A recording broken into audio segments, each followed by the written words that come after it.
42వ చక్రి గారి జయంతి కార్యక్రమానికి వీచేసిన పెద్దలకి నా నమస్కారాలు. ఈరోజు నాన్నగారు జిల్లా వెంకటనారాయణ గారిది అన్నయ్యది ఒకటే రోజు బర్త్డే అవ్వడం, ఆ బర్త్డే రోజుని అన్నయ్య 2002 నుంచి ఇలా బ్లడ్ డొనేషన్ క్యాంప్స్ అని, ఫ్రూట్ డిస్ట్రిబ్యూషన్స్, అనాథాశ్రమాల్లో భోజనాలు, ఇలా ప్రతిసారి ఒక వైవిధ్యంగా తన బర్త్డేని సెలబ్రేట్ చేసుకోవడం అనేది జరుగుతూ ఉండేది.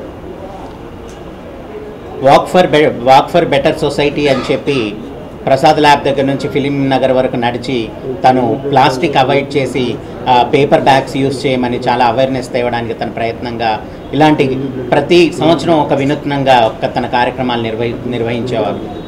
ఈరోజు ఆయన లేకున్నా కూడా ఇలా బర్త్డే జరుపుకోవడం కొంత బాధగా ఉన్నా ఆయన జ్ఞాపకాలు ఎప్పటికీ అందరూ మర్చిపోకూడదు, ప్రతి ఒక్కరిలో ఆయన ఉన్నాడు అని నిరూపించుకోవాలి అన్న ధ్యేయంతో ఈరోజు ఈ కార్యక్రమం ఇలా జరపడం జరుగుతుంది.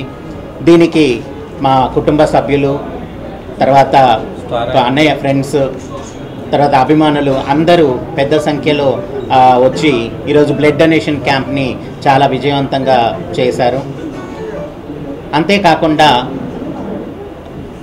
ఆయన ప్రతి సంవత్సరం ఇచ్చే ఒక అడ్వైస్ లాగా ఆయన చెప్పేవారు, భావితరాలకి మనం చేసేదానివల్ల కొంతమన్నా ఏదన్నా లాభం జరగాలి అని చెప్పి. సో ఈరోజు మనకి బాగా వాటర్ సమస్య జరుగుతుంది. ఆ వాటర్ సమస్యని మన ఫ్యూచర్ మన పిల్లలకు కూడా మనం వాటర్ని వాడినట్టు వాళ్ళు వాడగలగాలి అంటే ఇప్పటి నుంచే కొంత వాటర్ సేవ్ చేయడం అనేది అవసరం. అంటే మన ఇళ్ళల్లో చూస్తుంటాం బకెట్స్ వాటర్ ఊరికేనే పారిపోయడం, అలా కాకుండా కొంత దాన్ని వాటర్ని సేవ్ చేయడం అనేది, ప్లస్ ఇంకుడు గుంతలు గవర్నమెంట్ చాలా సపోర్ట్ చేస్తుంది, చాలా అడ్వర్టైజ్ చేస్తుంది. దానికి సహకరించి ప్రతి అపార్ట్మెంట్స్లోనూ ప్రతి ఇంటిలోనూ ఇంకుడు గుంతలు కూడా పెట్టి నెక్స్ట్ జనరేషన్కి కూడా వాటర్ మనం వాడుకున్నట్టుగా వాళ్ళకి ఏదో మగ్ వాటర్ రోజు వాడుకోమనే విధంగా కాకుండా, ఇప్పటికే సమ్మర్ వచ్చిందంటే వాటర్ ప్రాబ్లమ్స్ వస్తున్నాయి, వాటన్నిటిని కూడా నిర్మూలించుకునేలాగా మనందరం కంకణం కట్టుకొని ఎవరింటికి వాళ్ళు కనీసం అట్లీస్ట్ ఇంకుడు గుంతలు ఇలాంటివి చేసుకుంటే ఆయన బర్త్డే రోజు అదొక నాకు చెప్పాలనిపించింది, అందుకని మీ అందరితో షేర్ చేసుకుంటున్నాను. 100 సినిమాలు చేసి ఎంతో మంచి సంగీతాన్ని అందించి ఎంతోమందికి మంచి మ్యూజిక్ డైరెక్టర్ అని, అంటే ఒక మంచి సంగీతాన్ని అందించడమే కాదు, ఒక మంచి మనిషిగా, మంచి హృదయం ఉన్న మనిషిగా ఎంతో మంచితనాన్ని ప్రేమని పంచిన అన్నయ్య ఈరోజు లేడు. సో ఆయన లేని లోటు కూడా చాలా కనబడుతుంది.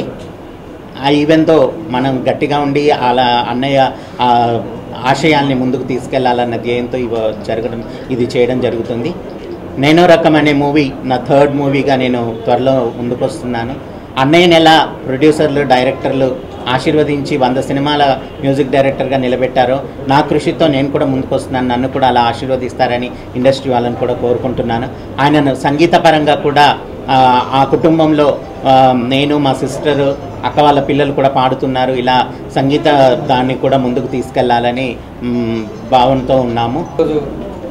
చక్రి గారి పుట్టినరోజు సందర్భంగా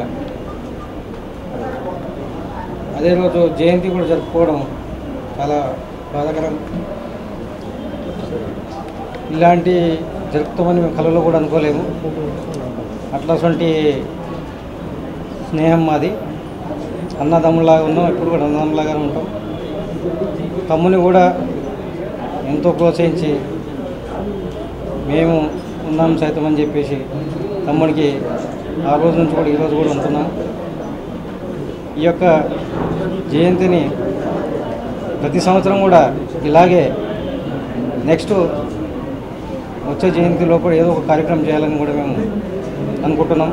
ఆ కార్యక్రమం కూడా ఆయనకు ఏ లోకంలో ఉన్నా కానీ తమ్ముడికి అందరికీ ఆశీర్వాదం ఇవ్వాలని చెప్పి కోరుకుంటూ, తన ప్రతిభనంతా చాటి హడావుడిగా మన మధ్య నుండి వెళ్ళిపోయినటువంటి చక్రి గారు అదే అద్భుతమైనటువంటి ప్రజ్ఞాశీలత వాళ్ళ కుటుంబానికి కూడా ఇచ్చారు. అదే కోవలో నడుస్తున్నటువంటి మహిత్ని కూడా ఫిలిం ఇండస్ట్రీ ఆదరించాలని కోరుకుంటూ సెలవు.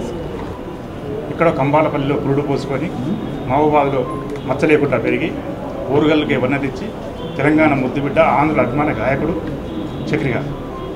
ఈరోజు ఆయన చనిపోయినది బ్రతికి పుట్టి 42వ రోజు జరుపుకుంటున్నాము.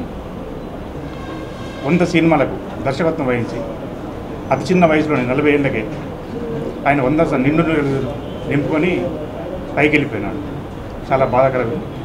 అలాగే మహిత్ గారు చక్రి వారి అడుగులో నడుస్తున్నారు, అడుగుజాడల్లో.